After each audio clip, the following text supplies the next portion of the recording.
오늘 본문은 스데반이 한 설교의 본론의 결론에 해당되는 말씀입니다. 본론의 결론입니다. 전체 결론이 아니라, 그러니까 전체 결론 바로 직전 단계입니다. 그러니까 스데반이 진짜 하고 싶은 일을 꺼내기 전에 이 이야기를 내놓기만 하면 누구나 다 납득하고 수용할 수밖에 없는 단계를 만들기 위해서 토대를 다지는, 그 토대의 마지막에 해당되는 말씀이라는 뜻입니다. 그러니까 오늘 말씀을 잘 봐야 이 스데반이 진짜 하고 싶은 이야기, 다음 주에 살펴볼 그 이야기에 담긴 진짜 속내, 진짜 의도를 명확하게 볼 수 있다는 뜻입니다. 그러니까 오늘 본문을 잘 보는 것이 중요한데, 그런데 만만치가 않습니다. 왜냐하면 오늘 본문은 전혀 상관없어 보이는 두 이야기가 나열되어 있기 때문입니다. 모세가 광야에서 이스라엘 백성들과 함께 지냈다. 그런데 이스라엘 백성들이 모세를 거절하여 금송아지를 만들고 우상을 섬겼다 하는 이야기 한 덩어리가 43절까지 있고요. 44절부터는 성막과 성전에 관한 이야기가 있습니다.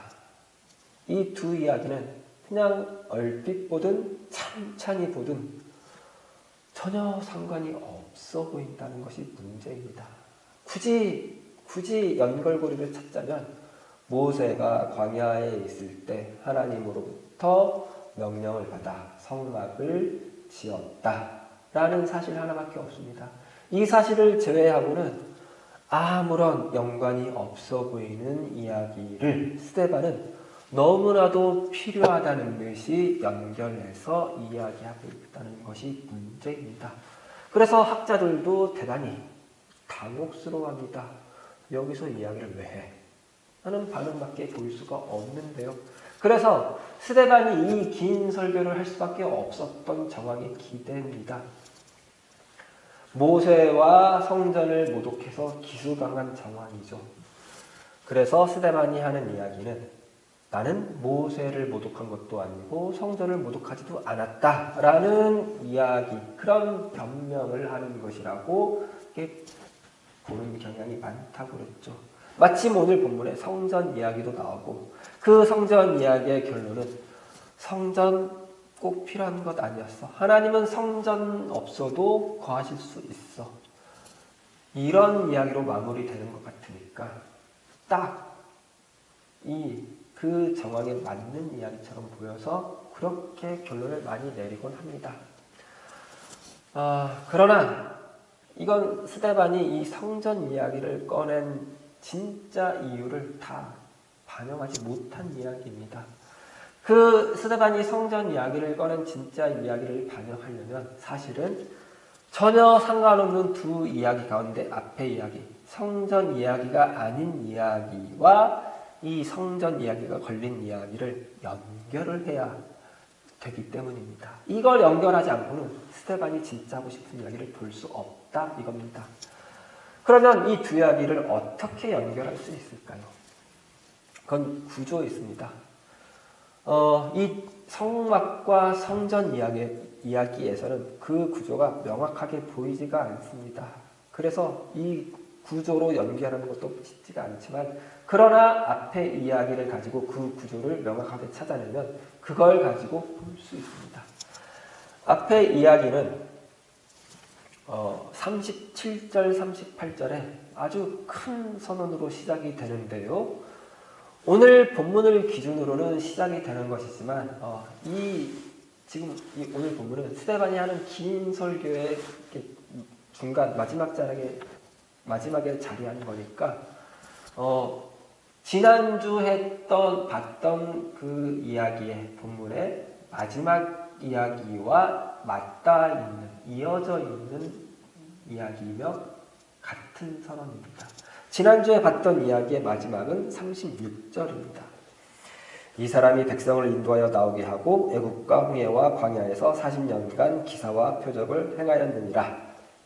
여기서 기사와 표적을 행했다는 말은 새 시대가 시작되었다는 이정표, 라고 이렇게 보면 좋다고 그랬죠. 하나님이 애굽에 종살이하던 이스라엘을 건져내사 구원하사 탈출시켜서 자유를 주어 자유민이 되어 살아가게 하셨다. 자유민이라는 새로운 삶을, 새로운 시대를 살아가게 하셨다라는 뜻이라고 그랬죠. 이 새로운 시대가 되자 어떤 일이 일어나냐면 38절입니다. 시내산에서 말하던 그 천사와 우리 조상들과 함께 광야 교회에 있었고 또 살아있는 말씀을 받아 우리에게 주던 자가 이 사람이라.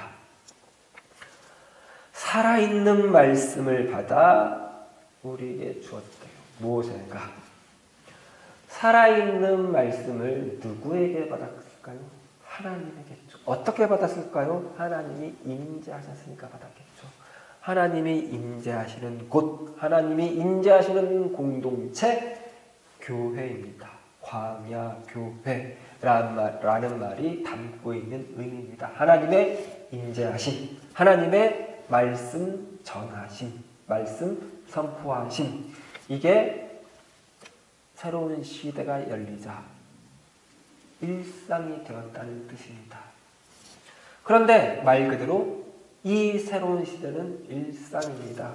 이게 37절, 그러니까 36절과 37절에 새로운 시대가 시작되었다는 큰 선언 안에 가운데 있습니다. 37절, 이스라엘 자손에 대하여 하나님이 너희 형제 가운데서 나와 같은 선지자를 세우리라 하던 자가 곧 이 모세라. 이 이야기는 베드로가 인용하기도 했던 말씀인데요. 그때 충분히 설명이 되었을 것입니다. 하나님의 임재와 하나님의 말씀을 선포하시이라는 대단히 이스라엘 백성들로서 가장 이상적인 상황, 가장 로망인 그런 상황은 진짜 말 그대로 이상적인 형태로 오는 것이 아니라 지극히 평범한, 지극히 일상적인 모습으로 온다는 선언입니다. 그래서 너무 평범하고 너무 일상적이었기 때문일까요?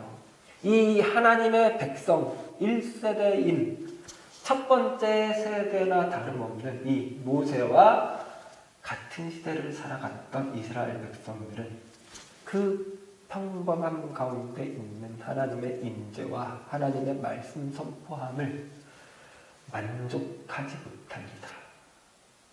거부합니다. 거절합니다. 왜냐하면 그들은 광야에 있기 때문이죠. 광야에 있어서 배가 고팠고 목이 말랐습니다. 하나님이 만나와 메추라기로 반석에서라도 물이 나게 하심으로 해결해 주시지만 그게 해결이 되었어도 이들은 만족하지 못하고 불평합니다. 왜 우리를 애굽에서 꺼내서 이렇게 고생시키냐? 이 아무것도 없는, 모래밖에 없는 이 광야에서 도대체 뭘 하라는 것이냐? 이런 불평이었겠죠. 그래서 모세가 시내산에 올라가서 하나님의 말씀을 듣는 동안에 40일 동안 그가 내려오지 않자 그걸 빌미삼아, 그걸 핑계삼아 이스라엘 사람들이 금송아지를 만들어 이게 우리를 인도할 신이다 라고 섬깁니다. 그리고 스데반은 이 일에 대한 하나님의 반응을 42절처럼 소개를 함으로써 42절입니다. 하나님이 외면하사 그들을 그 하늘의 군대 섬기는 일에 버려두셨으니 이는 선지자 책에 기록된 바 하면서 선지자 책의 글 아모스의 글을 인용을 함으로써 이 일은 다만 이 시대에만 있었던 일이 아니라 똑같은 이유로, 똑같은 동기로, 똑같은 욕망으로 이스라엘 역사 내내 지속적으로 반복적으로 펼쳐졌다고 암시를 합니다. 그러니까 이 43절까지 말씀 덩어리는 결국 두 대조입니다. 하나는 모세, 광야교회, 하나님의 임재하신 말씀을 선포하심이 한쪽을 차지한다면 이 쪽과 대조를 이루는 구는 모세를 거절함, 반역함, 금송아지를 만듦, 우상을 섬김입니다.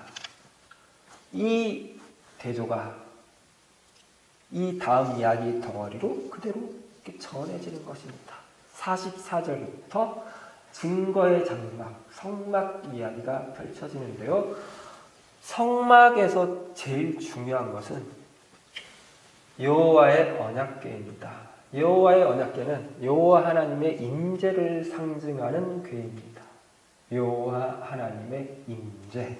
그러니까 성막에서도 중요한 것은 여호와 하나님의 임재입니다. 여호와 하나님이 임재하시면 임재하신 여호와 하나님은 늘 말씀을 선포하십니다. 왜냐하면 여호와 하나님은 다만 하나의 힘, 다만 하나의 세력 정도가 아니기 때문입니다. 그보다 더 크신 인격적인 분입니다.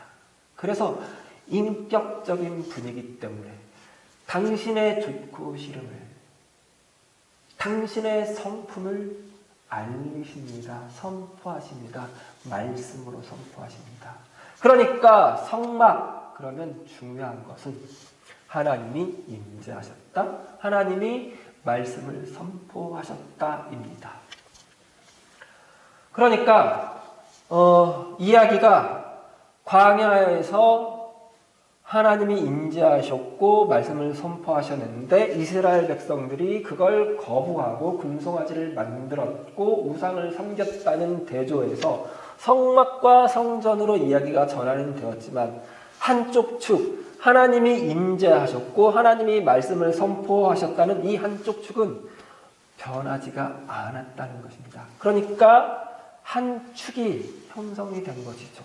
이 한 축을 토대로 이야기가 금송아지와 우상을 숭배함이라는 이것이 전환이 된 것이죠.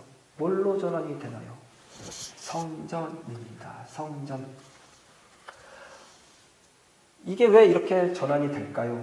이걸 이해하려면 다시 한번 하나님의 임재하심과 말씀을 선포하심이라는 것이 무엇을 의미하는지 살펴볼 필요가 있는데요. 사실 대단히 추상적인 개념이죠. 하나님의 임재하심과 말씀을 선포하심. 그런데 이 추상적인 개념을 구체적인 개념으로 바꾸기 위해서는, 이해하기 위해서는 우리 예배를 떠올리면 가장 쉽습니다. 우리 예배의 궁극적인 지향점은 뭔가요? 하나님을 닮는 것입니다.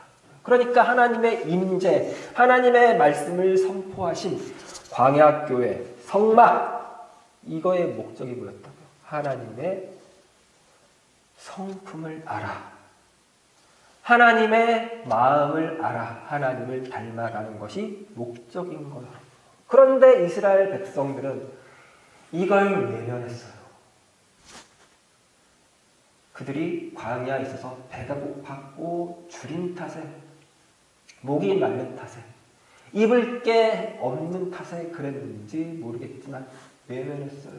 그래서 이런 하나님 말고 우리 이런 것 채워줄, 우리를 이끌어줄 신, 자기들 스스로 만든 거라고요. 금송아지를 만들었고 이스라엘 역사 내내 그런 일들이 계속해서 일어났다고요.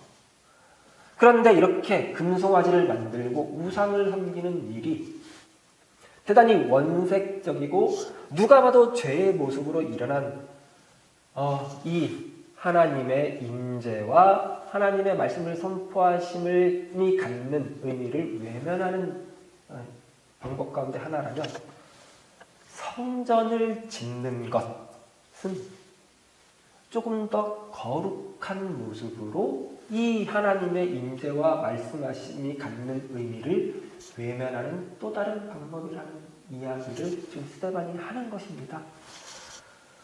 하나님의 마음을 알고 하나님의 성품을 닮아가는 것, 그걸 외면하는 방법 가운데 하나라는 뜻이죠. 그게 더 중요한 게 아니라는 뜻이죠. 성전을 짓는다는 것. 굳이 성전을 짓지 않았어도 하나님을 닮아가고 하나님을 알아가고 하나님을 더 사랑하는 그 예배에 만족하고 살 수도 있었는데 성전을 굳이 짓겠다고 한 것은 본질적으로 광야에서 금송아지를 만들어 보라! 우리를 인도하여낸 신이다 라고 외치며 섬긴 것과 본질적으로 다르지 않다는 스데반의 선언인 것입니다. 이게 46절을 조금 더 천천히 보면 보다 더 명확하게 그리고 보다 더 구체적으로 알 수 있습니다. 46절입니다. 다윗이 하나님 앞에서 은혜를 받아 야곱의 집을 위하여 하나님의 처소를 준비하게 하여 달라고 하더니 이렇게 되어 있는데 우리 성경에는 야곱의 집을 위하여 라고 번역이 되어 있는데 원문을 보면 그리고 굳이 원문을 보지 않더라도 대부분의 영어 성경을 보면 다르게 되어 있습니다. 야곱의 집을 위하여가 아니라 야곱의 하나님을 위하여로 되어 있습니다. 야곱의 하나님을 위하여. 여기서 질문을 던져야죠. 원래 아브라함의 하나님, 이삭의 하나님, 야곱의 하나님이 한 세트인데 아브라함이랑 이삭을 이렇게 빼내고 야곱의 하나님 그랬으면 뭔가 의도가 있는 것이죠. 그 의도는 창세기 28장에서 확인해 볼 수 있습니다. 창세기 28장 구약성경 40페이지 어간에 있습니다. 이 창세기 28장은 야곱이 그의 형 에서를 흉내내서 에서로 변장해서 그의 형 에서가 받기로 되어 있는 모든 복과 고난을 명분을 아버지 이삭에게 받아내고 나서 에서에게 맞아 죽을까봐 도망가는 길에 일어난 일을 기록하고 있습니다. 하란으로 도망가다가 잠이 들었는데 잠을 자는데 꿈을 꿨습니다.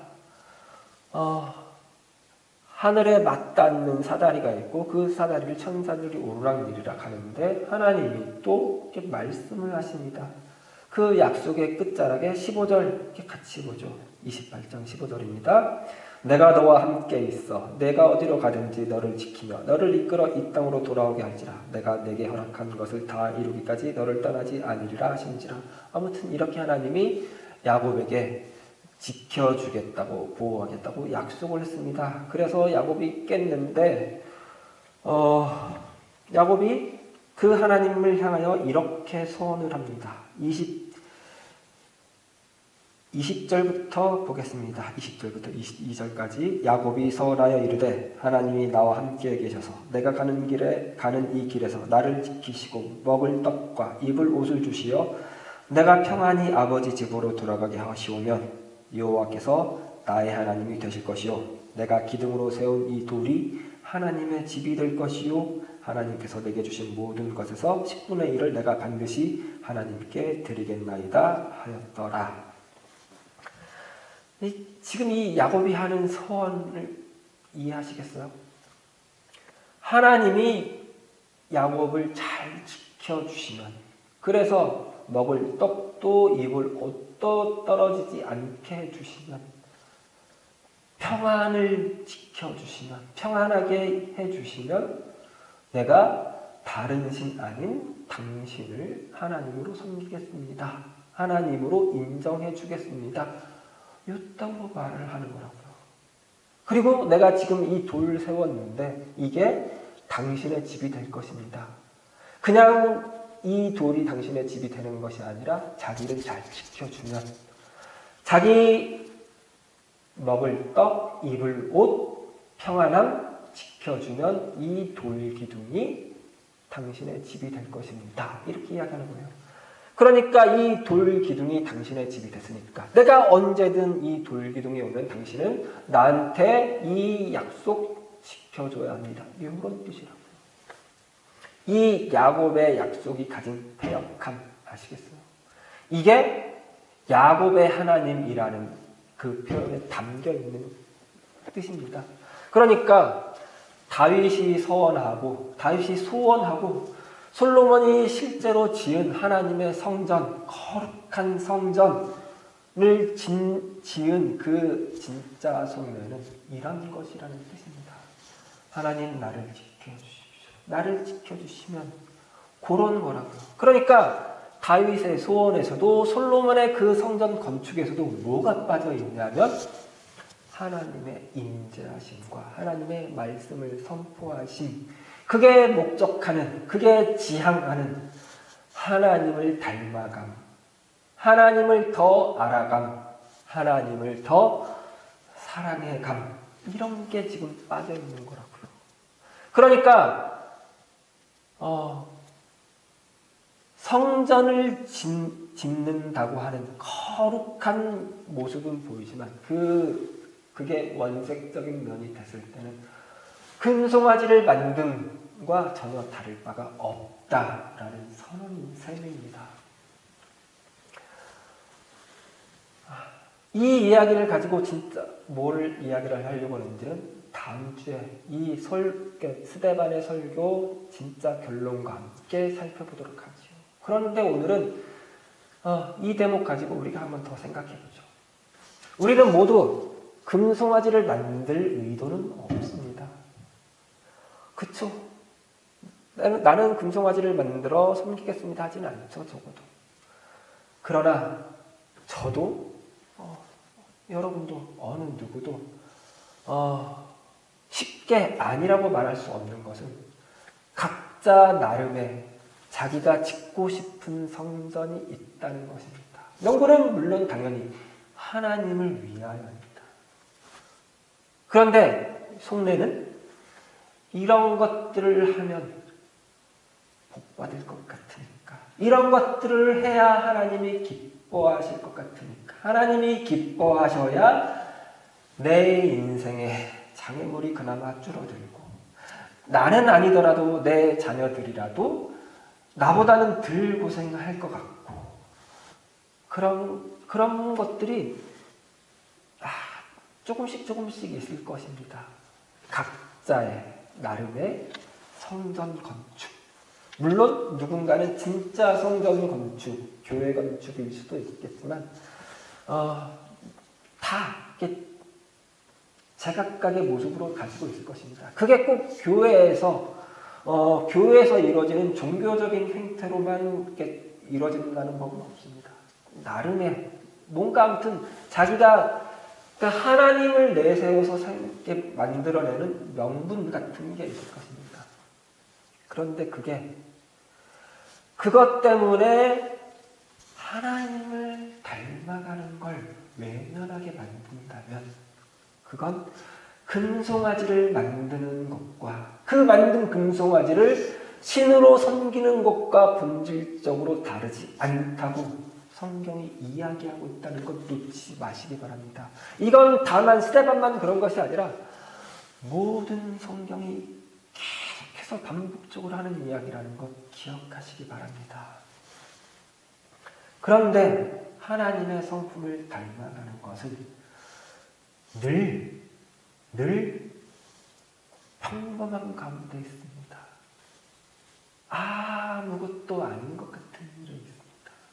하나님의 임재와 말씀을 선포하시니 평범함 속에서 드러난다고 그랬죠. 하나님의 성품을 닮아가는 것도 그 하나님의 성품을 닮아가기 위한 도전과 연습을 할 장도 평범한 일상 속에 있습니다. 그런데 그 평범한 일상을 성전을 건축함이라는 거대한 어떤 거룩한 갈증, 거룩한 부담감, 이런 걸로 표현되는 것들로 외면하게 만든다는 게 문제입니다. 금송아지를 만드는 것입니다. 목사님들 세계에서도 이 이야기는 적용이 됩니다. 세상을 다 구원할 설교를 하고 그러니 얼마나 큰일한 거예요. 그죠? 그러고도 집에 딱 들어가서 현관문을 열면 그 아내가 하는 설거지 소리를 듣고 눈치를 보는 것이 현실입니다. 거기서부터 이제 진짜 신앙생활이 시작되는 거죠. 하나님의 성품을 닮아가는 거죠. 아내 눈치 보는 게 무슨 하나님의 성품을 닮아가는 거냐고요. 눈치를 볼 줄 알아야죠. 신앙이 성장하면 다른 사람들 눈치를 볼 줄 알아야죠. 면전에 대놓고 욕하지도 말아야죠. 거기선 이해하는 척이라도 해줄 줄 알아야죠. 이게 신앙이 깊어지는 겁니다. 이런 것들이 펼쳐지는 장, 우리 일상입니다. 우리 아무것도 아닌 것 같지만 가족과의 관계 속에서, 내 가까운 형제들과의 관계 속에서, 친지들과의 관계 속에서, 절친과의 관계 속에서 내가 지켜야 할 선으로, 내가 지켜줘야 할 체면으로, 내가 지켜줘야 할 마음으로, 내가 지켜줘야 할 웃음으로 우리에게 주어지는 것입니다. 우리 인생교회는 그게 신앙생활의 가장 중요한 신앙 실천 방법으로 이해하고 고백하여 모이는 교회이죠. 인생교회. 우리는 그 일에 더 신경 쓰고 탁월해야 합니다.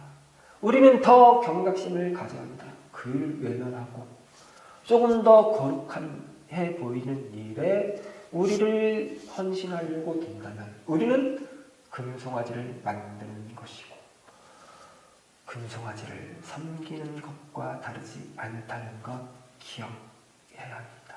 그리고 그 길에 내가 그 길에 조금이라도 관심을 가지고 있다고 느껴지는 순간 용기를 내서 돌이켜 하나님을 닮아가는 길에, 우리의 평범함에, 우리의 일상에 다시 돌아올 수 있는 그러는 데 능한 우리 인생교회 성도님들 되시기 바랍니다.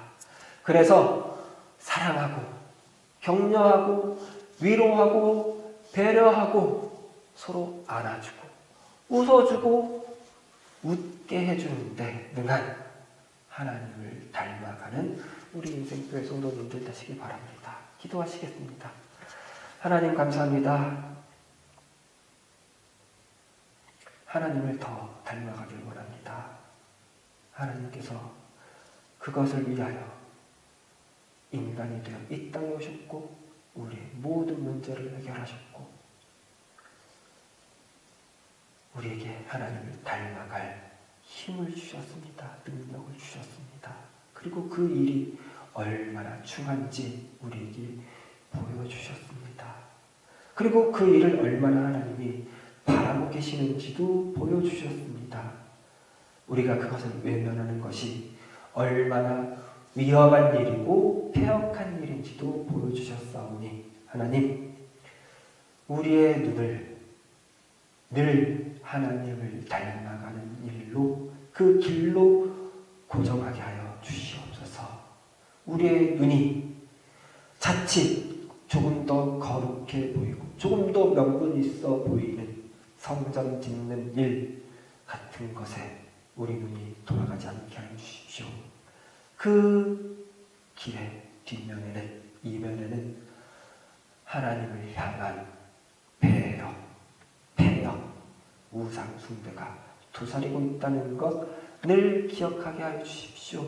그래서 하나님께서 우리에게 주신 내 가족과 내 사랑하는 형제들과 내 사랑하는 친지들과 내 사랑하는 교우들에게 더 집중할 수 있는 우리가 되게 허락하여 주시옵소서. 감사드리며 예수님 이름으로 기도드렸습니다. 아멘.